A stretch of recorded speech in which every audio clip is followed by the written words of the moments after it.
Very good. Then I will get started.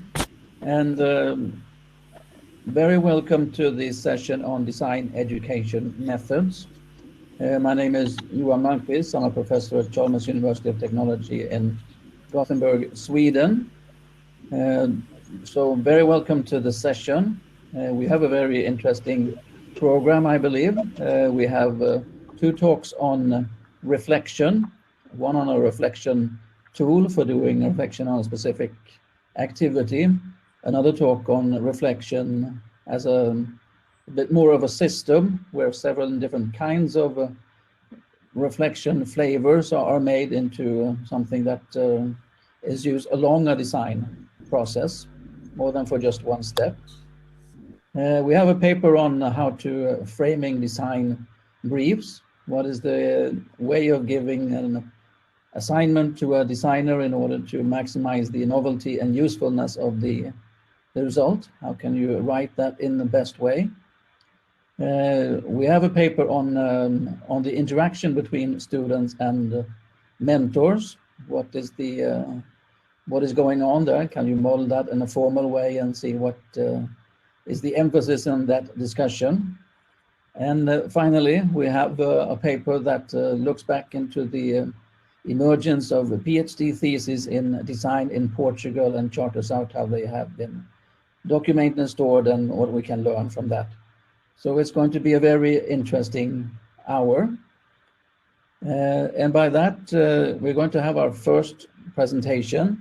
And the speaker is, I believe, on the recording, Birgit Jobst, who is an associate researcher at the Anhalt University at the design department, and also a PhD candidate in TU Delft. So please roll the recording, and we look forward to hearing this and other presentations. Reflection doesn't hurt. However, we all, researchers, teachers, and designers, might know the feeling that reflection is sometimes annoying and confusing when we have to interrupt the flow of our process to leave the default mode of proceeding and to step sidewards to reflect. Our intention is to show the students it is not a contradiction to work visually, to rely on gut feeling, and to reflect. Therefore, we introduce a tool to support reflection through sketching and prototyping during the design process. A few words regarding the background of our research. Riemann and Hammer describe a structured and systematic reflection as being beneficial, and Wettstein and Hacker stress the relevance of verbalization to support a rational analytical thinking style which is relevant for reflection. Despite these insights on how to support reflection, we found the following problem statements, among others from Weininger and Police, who postulate that novice designers tend to underutilize the benefit of prototypes. According to Weininger, novice designers do not use prototypes sufficiently and only on prompted request they fully explore its potential. We started our research based on these insights about the switch between verbalization and visualization, which is of major interest for reflection. And we formulated two research questions. First research question is how to support designers' reflection through sketching and prototyping. And we formulated the second one, how to develop a tool that facilitates switching between verbalization and visualization in order to support reflection. In the following, we give an overview of how to set up our research. We followed Camus' four-step action research cycle covering the following activities. Step 1, plan. We planned an intervention and we developed and designed a tool, the reflection canvas, for gaining answers to our first research question. Step 2, act. We created a common environment, a workshop with a special design task. Step 3, observe. The participants were observed during the workshop and had to answer questions related to the research questions. Step 4, reflect. At the end of the workshop, a questionnaire was handed out to the participants. So we collected data by realizing a workshop and by analyzing answers from a questionnaire. We developed a tool to support reflection based on verbalizing reflection activities. The reflection canvas is a complex tool, and I show you the canvas, a wall-mounted template, only for getting an idea of it and how it looks like. I have to skip here for the sake of the research results. At a glance, the results from two data sets. At first, the observation revealed that it was difficult for the students to verbalize their leading ideas behind their sketches and prototypes and being precise with words, especially regarding the selection of criteria. Second, based on answers from the questionnaire, we can state that the students evaluated the reflection canvas as being supportive for guiding through the process, for verbalizing the framing, for prioritizing criteria, and for facilitating the short-term memory by visualizing interim results. To sum up, in this research, we addressed a structured, systematic approach to reflection and stressed the verbalization of reflection activities. The reflection canvas was accepted and is the first step for changing routines. More research is needed regarding the impact of self-efficacy on reflection through sketches and prototypes. This link comes as no surprise, as research already reported a relation between the activity of prototyping and self-efficacy. Among other aspects, high self-efficacy expectation enhances the motivation to attain set goals. Despite of the positive feedback of the reflection canvas, we see a need to support self-initiated reflection and to create an awareness for moments of reflection. There is a need for the development of methods and tools to support awareness for reflection. We hereby hope to support design students in strengthening the link between visual representations and reflection, between gut feeling and reasoning.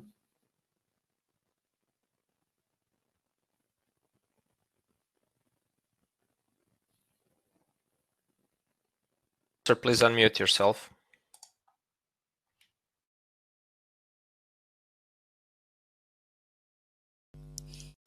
Professor Malmqvist, we cannot hear you. Please push the button, unmute yourself. There we go. Thank you. So thanks for that first presentation. Next, we're going to learn more about design briefs, and the presenter is Professor Arlindo Silva from Singapore University of Technology and Design, and amongst his current activities in the design education area is teaching courses in Introduction to Design, but also being the program director of a program, master level program in innovation. So we're very much looking forward to what you can tell us about this subject.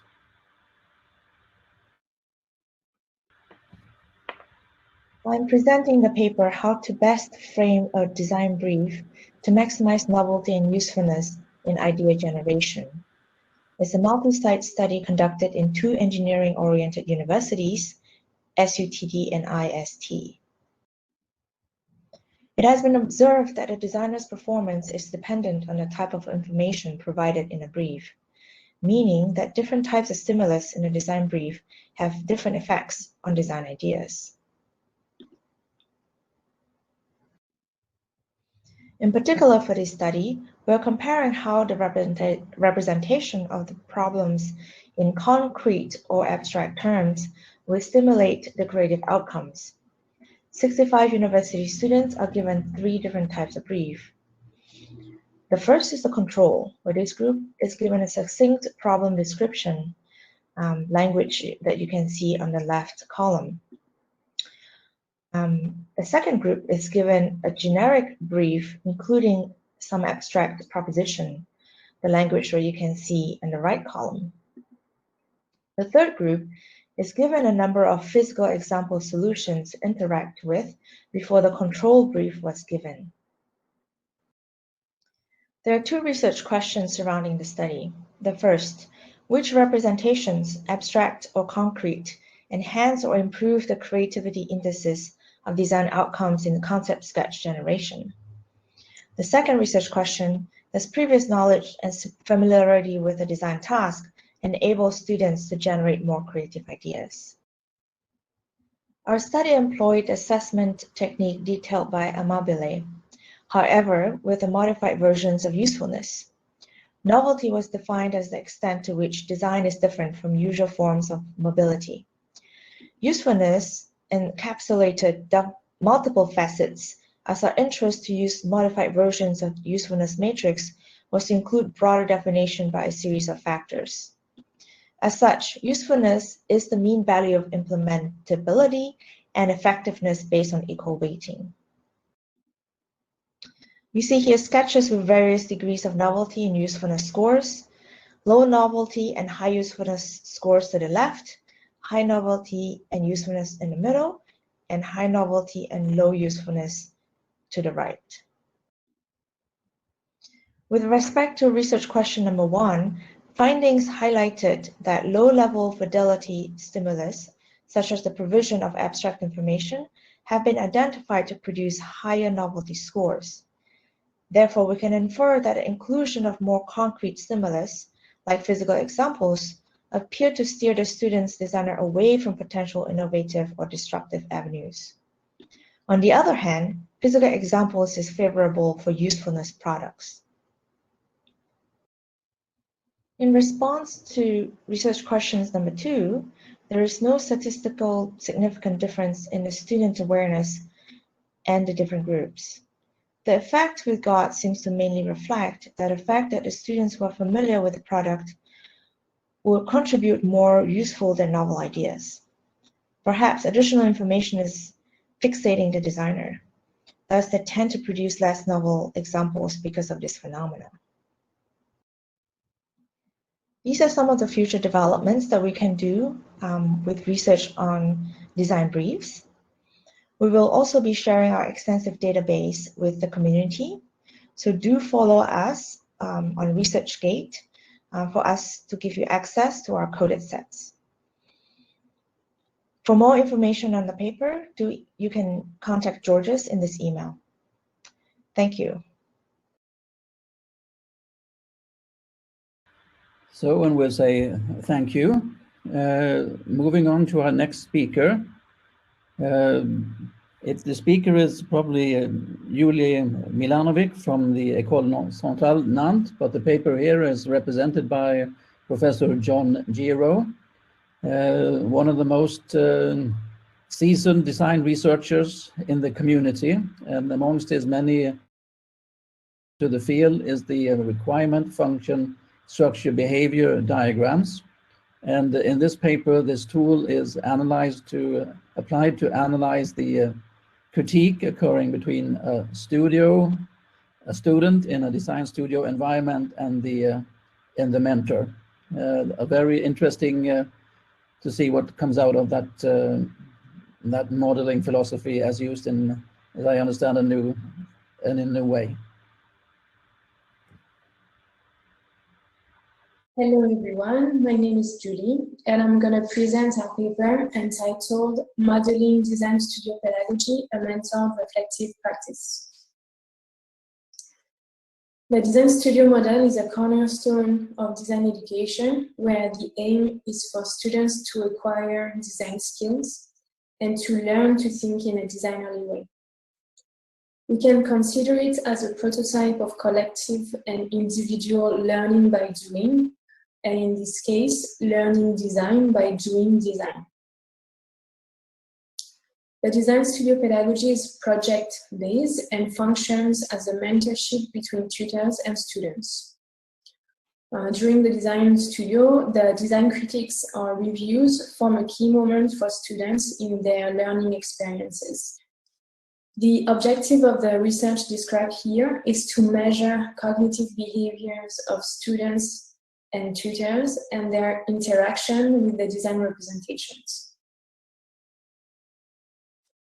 We analyze a set of 9 design reviews in a master level design studio in architecture. And to do so, we use the protocol analysis method. We based our analysis on videos recorded during the reviews. And from the coded protocols, we were able to extract cognitive behaviors of students and tutors in order to better understand their dynamics. To analyze the cognitive behavior, we use the FBS ontology that represents design processes such as synthesis, analysis, or evaluation. So it served as a first coding machine to encode our protocols, and we coupled it with another coding machine that focused on participants' interactions with design representations. So during the reviews, the collaboration between tutors and students is supported by design representations, and usually their manipulation is confirmed with verbal utterances that describes design actions. Thanks to the video coding, the analysis was facilitated. And so here we looked at the role of tutors and students, as well as the correlation between design processes and actions on design representations. We use the correspondence analysis to explore the role of each participant. And a way that we can interpret this kind of graph is to look at connection between elements. So for instance, we see that tutors tend to be associated with evaluation and synthesis process, whereas students tend to be associated with analysis processes. So during reviews, students usually start by presenting their project, their designs. And it is followed by a discussion between tutors and students, where the tutor can point out potential issues, new elements or directions to follow to advance in the design process. So the role that I just described corresponds to what we find in our analysis, and it's a way to validate the approach that we use to describe that situation. We also looked at the design interactions with design representations and processes, and we found out that more than half of the verbalization during reviews are concurrent with an action on a design representation. And we found also some association. For instance, the pointing action tend to be associated with the evaluation process. So studying design critiques or reviews is of particular interest as the studio pedagogy is being increasingly used in engineering design. And identifying the role of each participant, tutors and students, and their usage of design representation during critiques can help us to develop improvements to the design studio pedagogy. The results that we presented provide a baseline to compare the effect of other type of design studios, such as virtual studios or peer reviews or group reviews critiques. So testing and refining design studio pedagogy is necessary to provide students with experiences so that they can acquire skills and knowledge that they will build upon as practitioners. Thank you for your attention.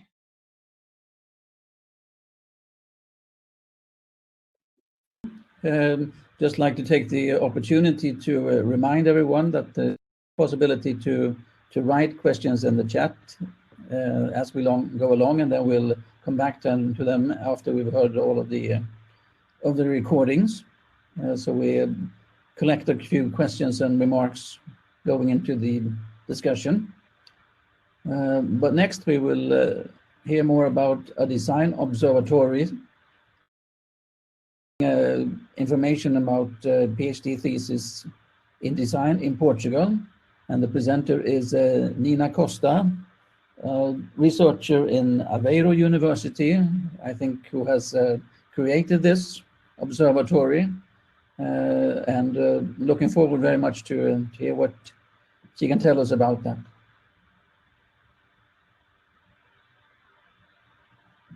Hello everyone, I'm Nina Costa, a researcher currently based in Aveiro. I'm part of a research team of 7 people working in a project called Towards the Design Observatory in Portugal. This presentation has mainly 2 objectives. The first one is to introduce the mission of the project, and the second is to present a case study about design research in Portugal. So European countries are making an effort to observe design to better support policy making, and different design ecosystem models have been developed to support this observation. However, despite the external incentives and the recent study indicating the positive impact of creative industries in the national GDP, design has not been an explicit part of the Portuguese political strategies. We believe these circumstances are a symptom of the lack of more structured data in our field. And this is precisely the mission of the project. So we aim to collect, interpret, and map the Portuguese design ecosystem, create models fit for the national landscape, instruments of observation, a web-based platform to communicate our results, and provide new forms of representation. The project is very intertwined with RED, which is a short name for National Design School Meeting. This initiative emerged from the need to observe and discuss about design education in particular. It is currently one of the very few resilient design infrastructures in the country, and so far we have organized 2 meetings, one in 2016 and the other one in late 2019. Given the background of our team and the research interests, as well as the network established, we started the observation activities focused on one of the vectors of current ecosystem models, which is design research, and more in particular, design doctorates. So we first searched in 3 different governmental databases to find out how many doctorates there are in design, and quickly identified inconsistencies between the search results using the same search criteria. In addition to this search, we also asked universities to provide a list of the PhDs completed at the institute, and found additional documents which were not previously recorded. So from the thesis we found and we had access to, we tried to understand how was the word design represented, and also found other types of results. We saw that 60% of the sample uses design in the title, 24% identifies design as a keyword, as an area of knowledge, and 72% include design within a sentence. We also curiously found out that 24% of these theses do not use the word design in neither title nor keywords. And most of these records are from art and design courses, although there are also records from design courses. We asked also different researchers to make an evaluation of the content of these theses to understand if they belonged or not to the design area. And 34 out of 46 did not belong to the design area. We also analyzed how often the keywords was used along different records, and the only word with some significance is design in 44 records, and 85% of the keywords used are only mentioned once in 1 thesis.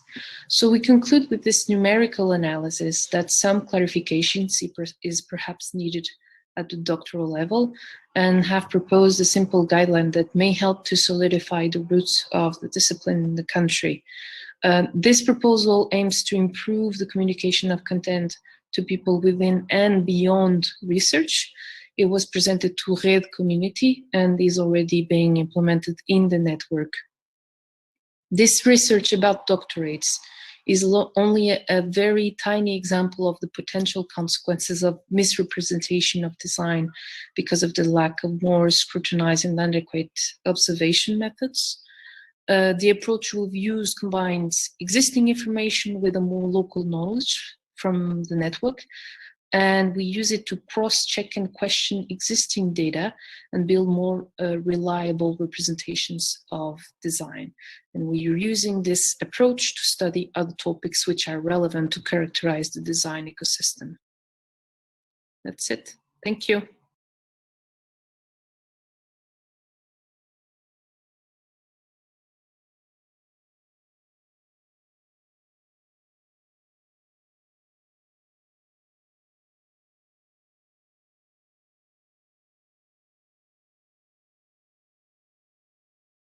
Sorry, but it looks like that our chairman has technical issues. Our next presenter is Mani Mina from Iowa State University. Unfortunately, I don't know the CV of the professor. So, Professor, if you want to introduce yourself, maybe. Yes, thank you. I'm Mani Mina with Iowa State University departments, industrial design and electrical engineering. And I've been long time in engineering education, and I'm now working with design education. Thank you. Sorry there, I lost connection for a moment. But it seems that you managed well in presenting yourself. So please move on. Hello, everybody. Thank you for attending this talk and paying attention. I am Mani Mina. This paper is promoting graduate and professional attributes by coordinating Cobian reflection for industrial design and engineering students. I'm a faculty of electrical engineering and industrial design, and I thought we should use this. I'm going to not read everything because we only have 5 minutes, and I want to tell you what are the basic things that I would like to share with everybody. Cobian cycle is used and is very well known, is used in engineering and in education.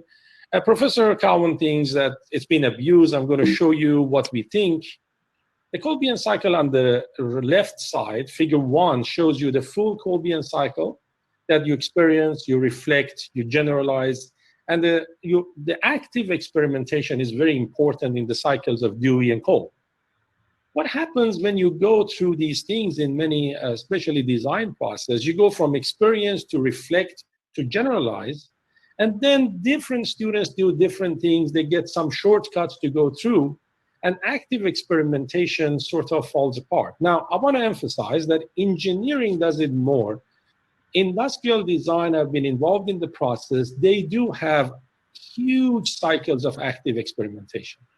So what happens now is we propose this modified Cobian. This is a Professor Cowan thing, that you start the plan where you're reflecting for action. Then you go to the experiencing it and doing it.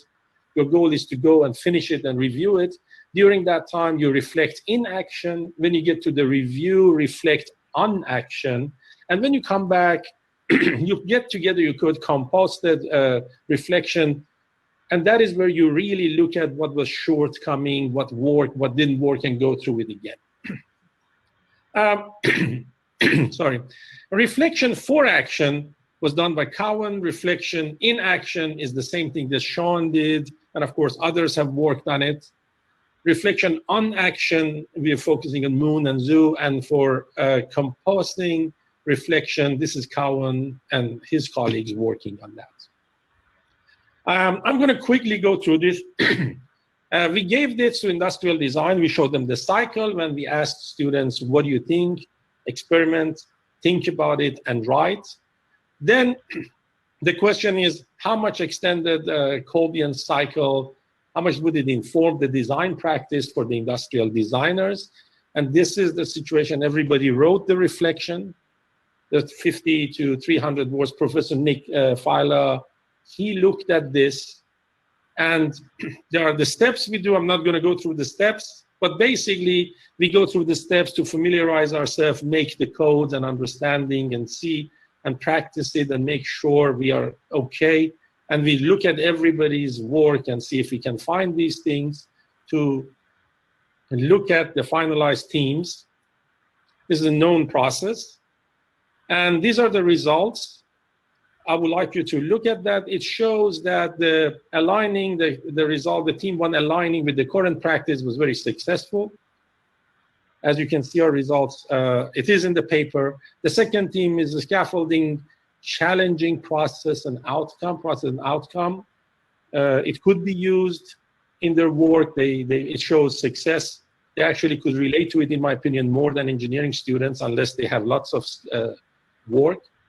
Then another thing which was interesting, does it inspire a designerly mindset? These are the themes we got from their writing. Yes, there's a big group of them that thought it does inspire designerly mindset and they can use it. So if you look at these results, which I'm not going to take too much time because of the short 5 minutes I have, you will find that this is good results. So what do? In conclusion, we did talk about reflection, all those things and the results, and introduce this. And we have a process to check engineering and industrial design cycle of learning. Professor Cowan is continuing to do that, and he will do it. He's focusing on reflection. Iowa State team is doing it for different level of classes and different classes. Thank you very much. Have a great day, and thank you for your attention. Bye. So, and thank you for the that presentation, which was the final in the session. So we can move over to discussion and to questions.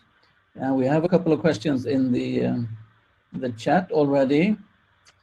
And the first one is from John Gero to Birgit Jobst, and has to do with the instruction that the students got from about reflection, and in particular, the students know about the structure shown in slide 6. So Birgit, would you want to comment on that? Please unmute your microphone. Okay. Yeah, hello. Thank you for the question.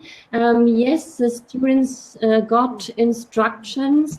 On the canvas, there are 9 building blocks, and each block contains a text and instructions, and how to apply the method or instruction. For example, like list all your criteria and prioritize them regarding the importance for your project. So there are instructions how to use the canvas and how to apply reflection in a structured and systematic way. Yes. Mm-hmm. I wonder if I could follow up. What do you think? The slide. Yeah. What do you think might have happened if they hadn't got instructions? I'm not sure if they all know all the methods so in depth to use it. Yeah. Mm-hmm. Without canvas. The canvas is it's just a small support for them to try a new way to work with their visualizations. Thank you. We have another question from Dorian Marjanovic, and that is to John Gero. How do authors define the key elements of design review? Design review, and we use the word crit here, there's a subtle difference, has to involve an interaction between the student and, let's call it, the reviewer or tutor. So an interaction implies not just one direction, but 2 directions, tutor to student, student to tutor, and there must be an effect. That is, there must be a consequence of the interaction. Otherwise, it's just information passing. It's not even that, it's just information listening. Was that an answer to your question, Dorian?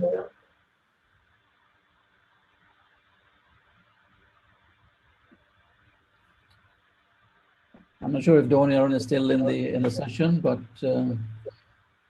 he said yes. Yes, there you go, in the chat.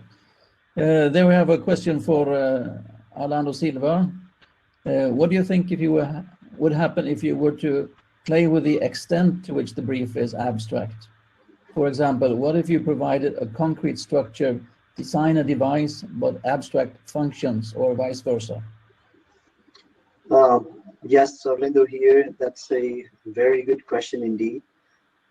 We have tried a number of variations, but the results are really, really hard to code and to analyze, and they are really time consuming. We will give access to all our data to the community very, very soon. And we're just hoping that people will help us with that, because we're really, really short on staff. But thank you for the question. We've tried a number of variations. We haven't tried this one in particular. And this is a subset of the data that we've collected on that particular run. But thank you. We'll look into that for sure. Ada Hurst also has a follow-up to there. And that is, do you know how students are interpreting the abstract statements in the briefs? Are they implicitly translating them into more concrete versions? I believe, from what I remember from grading some of the drawings in terms of the criteria that we had, that they are indeed translating them to some extent into more concrete versions. Yes. They are trying to go more for usefulness than for novelty. That is my feeling at this point.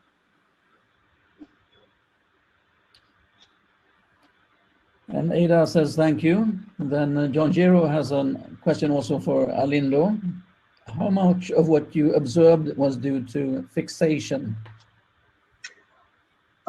I would say a lot of it. And we were already more or less expecting that to be the case, but we wanted to test it anyway. Our students, I don't think it's just our students, it's most students typically require one or two examples before proceeding. And we were trying to use this exercise to actually show the students that giving them examples is probably not the best way of eliciting novelty and creativity. So this study was done last year, and what we will do this year is actually show this to the students and tell them, hey, this is why we're not giving you examples. Maybe we should move on and ask a question to John Gero. Was it surprising that different actions, pointing, sketching, etc., were so far from each other on the correspondence analysis graph? Okay, those physical actions from the indication in the correspondence analysis graph and our own observations imply they have a fundamentally different semantic. That is, their meanings are different. They're correlated with different range of design actions. So pointing always tends to be in relation to things that are there, and it's not surprising that it's correlated with an analysis and so on. So this is, I think, not as surprising as it might appear initially.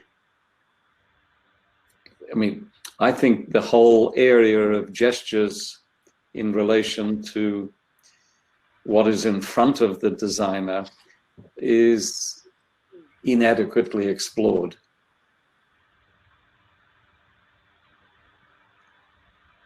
Thank you. Was that an answer to the question, Ada? And then other participants, please type questions in the chat. I have one for Arlindo, and that is that it seems that the pre-knowledge of students did not affect the result.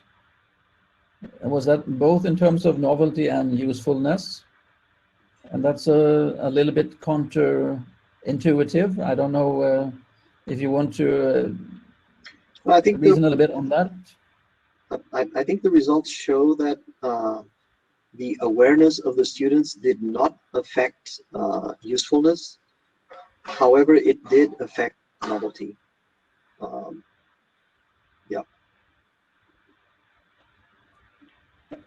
Yeah, but then maybe why did it not affect usefulness? You would imagine that someone who is a little bit more expert would actually deliver a more useful result. Yes, to some extent, I would say so. We did also do a pre and post survey that we have not yet analyzed. That might bring in also some useful information into this, but we have not yet analyzed those results. Okay.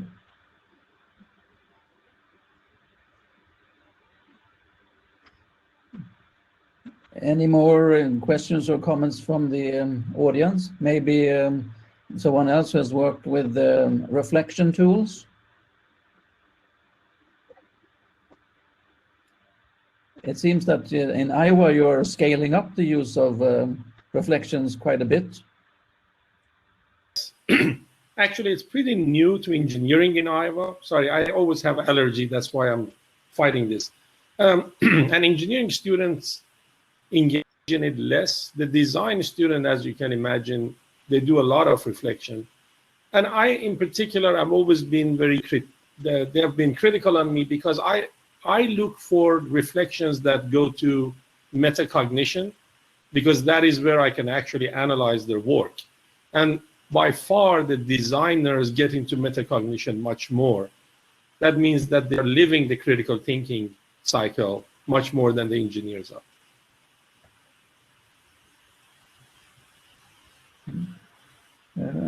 I don't know if I'm interpreting your results correctly, but it seemed that the reflections that the student made was a good mirror of their training. That is understanding true. Their process better, understanding the need for, or not so much need for, scaffolding. That is right. The most important thing, because Kolbian cycle is actually not known to them, engineers by nature go through the Kolbian cycle without knowing it, because that's how faculty think. The most interesting part for us was the fact that they actually thought it helps them in the designerly mindset. And I think it was the description of the composting and digging up what happened to me. And they indicated that when they reflected on everything and re-examined it, they realized that they had other ideas they can follow, which was not apparent to them while they were reflecting. Petra wants to make a comment. Yes.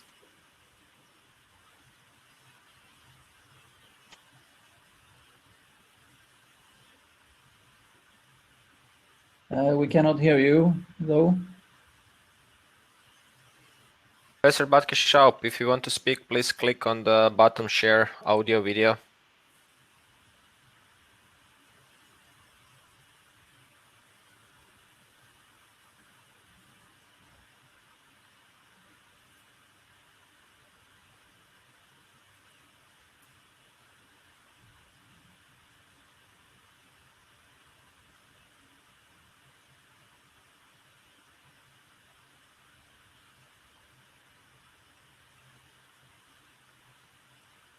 So maybe while we're waiting for Petra to get involved, then perhaps Mina can comment on John's reflection or comment.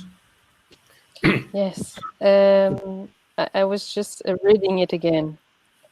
It appears to be culture, in which case society's culture needs to be changed to include design as a contributor. I think I perhaps need to make some clarification here.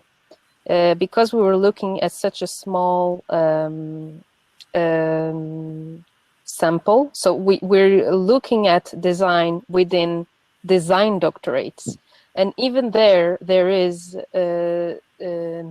some miscommunication about what design is.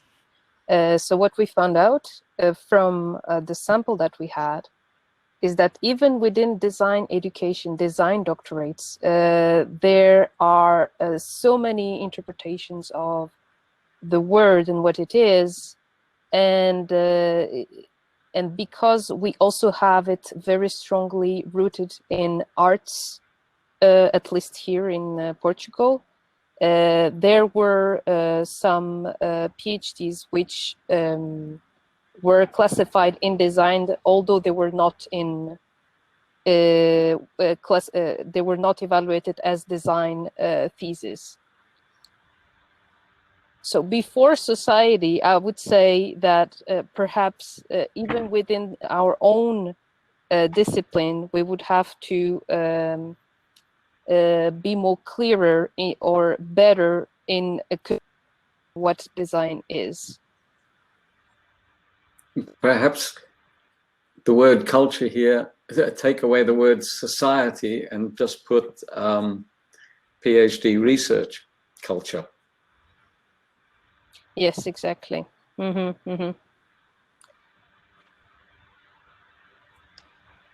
So Petra has received some instructions. Maybe you are connected now, also with your mic.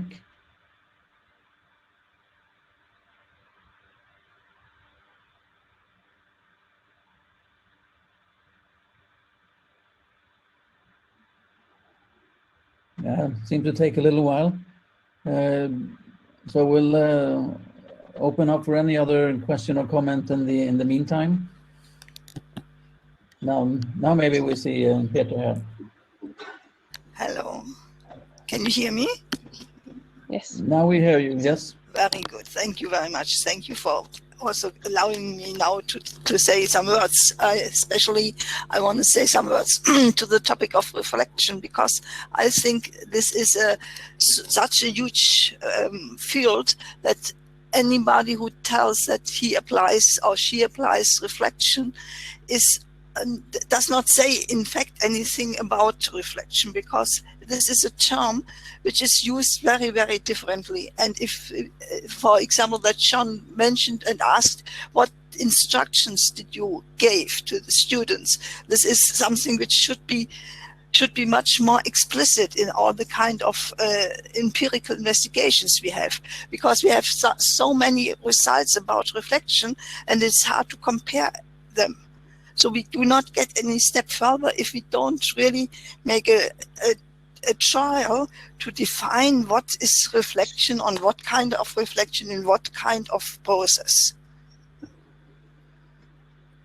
This was what I wanted to share with you. Mm-hmm. So I don't know if Mani or someone else wants to comment on that reflection. Can I comment on Mani? This is a brilliant question and comment. Thank you. We are very careful in defining reflection for the students. We use two resources for defining reflection. We use University of Edinburgh, their definition and the stages of reflection, and recently in engineering, University of Washington in US, they have actually looked at what is reflection and what types of reflection you can engage in. Our students usually go to University of Edinburgh Reflection Center because it's easier and clearer. And I personally allow them to reflect in any way they want, as long as they really go deep and tell us what they are thinking about their own thinking. It turns out that the industrial designers get into metacognition much more than the engineers. And engineers' reflection is basically more of what they do and how they feel about it. And that takes a while. As they go higher in the engineering classes, I do it for freshmen and for seniors, they get much more deeper understanding of metacognition and other aspects of reflection.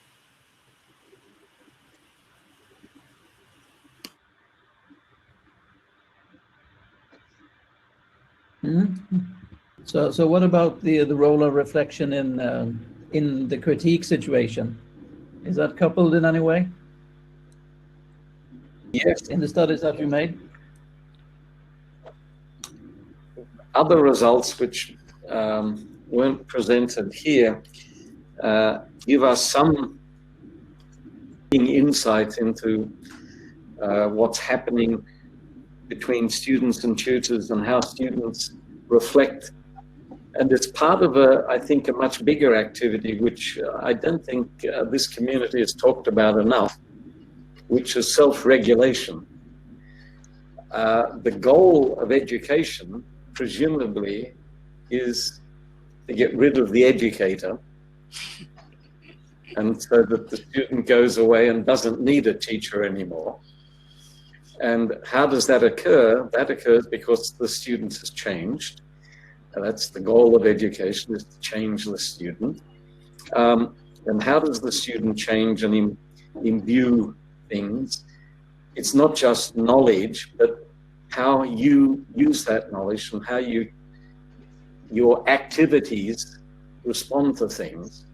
And that's generally called self-regulation. And this is an area that we know very little about, but very significant and important.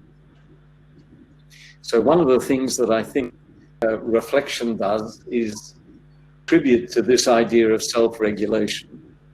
And you demonstrate how people do self-regulate, and also we're not the forum to go into it.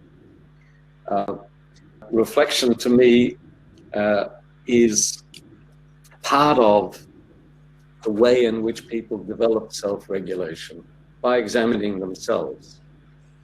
I could go into more detail about the particular material we presented, but I think that's probably less interesting.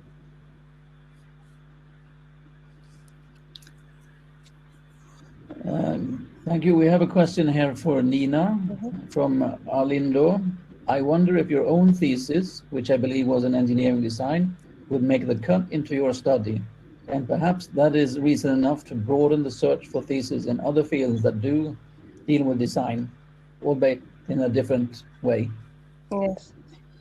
So this is something that, it was in engineering design, but it didn't make it to the study because we had very precise search criteria.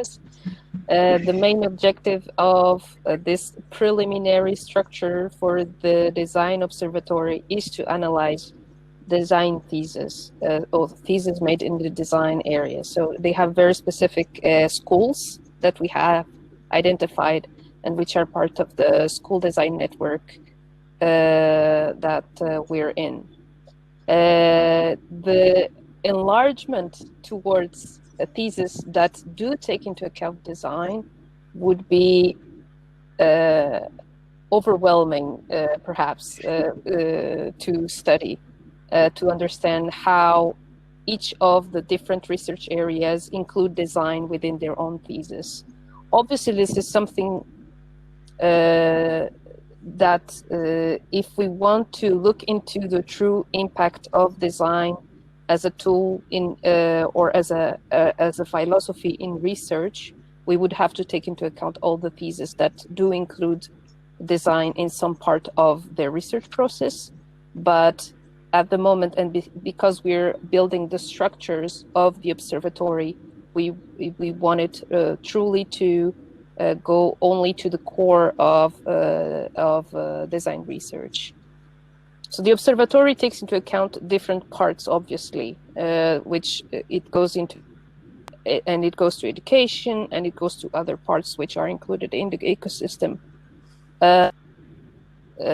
Since we're looking only at this specific part of the research, which is doctorates, I think we already have like we were able to identify some key issues which are already there. So which is the scattered dimension. Even within design thesis, you already have, and you already see a very scattered understanding of design. Thank you, Nina.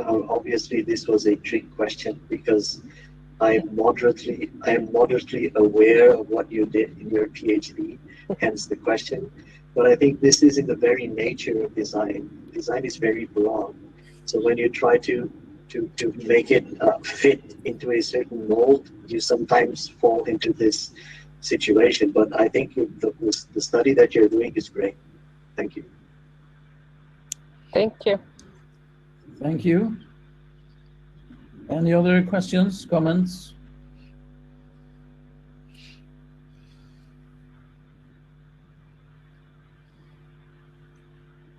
So one thing that I noticed that I read Birgit's paper was that you said that the students or designers had problems with stating their criteria. And that's a thing which is emphasized in in any design methodology, the importance of getting that right. So I was wondering a little bit why your students have an issue with that in particular.